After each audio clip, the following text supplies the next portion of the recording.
বন্ধুরা, ভুতু কিচেনে সবাইকে স্বাগত। আজ চলে এসেছি আর একটা নতুন রেসিপি নিয়ে। আজকে আমরা বানাবো হোয়াইট সস পাস্তা। তো তার জন্য আমরা কড়াইতে জল দিয়ে দিয়েছি। এখন আমরা পাস্তাগুলিকে সিদ্ধ করে নেব। জলে দিয়ে দেবো সামান্য একটু তেল।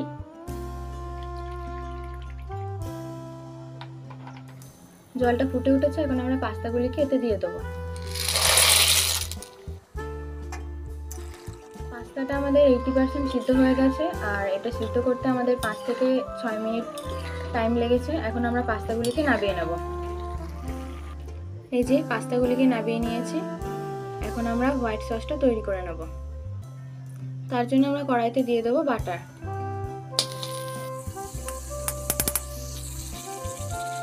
বাটারটা গলে আসলে আমরা এতে দিয়ে দেবো ময়দা।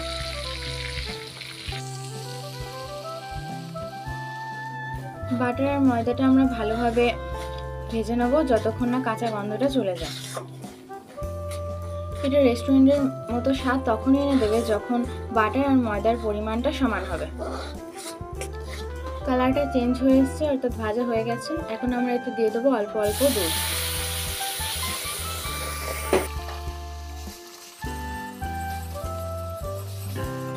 দুধটা আমরা একবারে দেবো না, অল্প অল্প করে দেবো।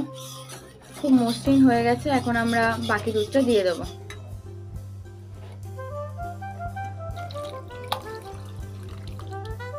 এবার এতে আমরা দিয়ে দেবো চিজ।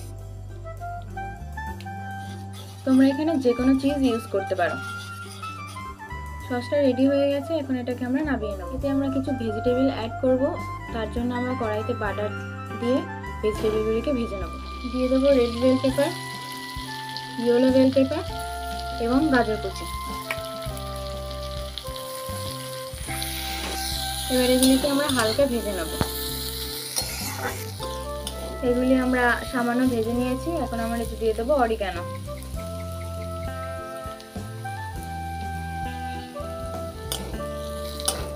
দিয়ে দেবো সামান্য হোয়াইট পেপার। দিয়ে দেবো সামান্য লবণ। ভেজিটেবলগুলি ভাজা কমপ্লিট।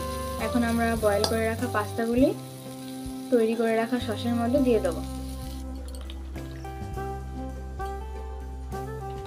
এবার এতে আমরা দিয়ে দেবো ভেজে রাখা ভেজিটেবলগুলো।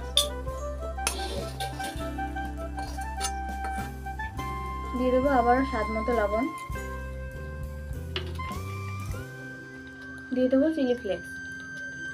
দিয়ে দেবো চিজ।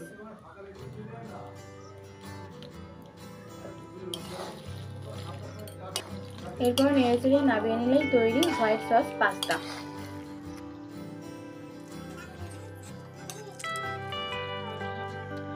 দেখো বন্ধুরা, আমি এটাকে নামিয়ে নিয়েছি। খুব টেস্ট হয়েছে, আমি এটা খেয়েও দেখেছি। এটা রেস্টুরেন্টের স্বাদ এনে দিতে পারে শুধুমাত্র একটি টিপস: বাটার এবং ময়দাটা সম পরিমাণ নিতে হবে। আমাদের এই রেসিপিটা পছন্দ হলে আমাদের ভিডিওটিকে লাইক, কমেন্ট, শেয়ার করবে এবং এরকম আরও নতুন নতুন ভিডিও পেতে আমাদের চ্যানেলটিকে সাবস্ক্রাইব করবে।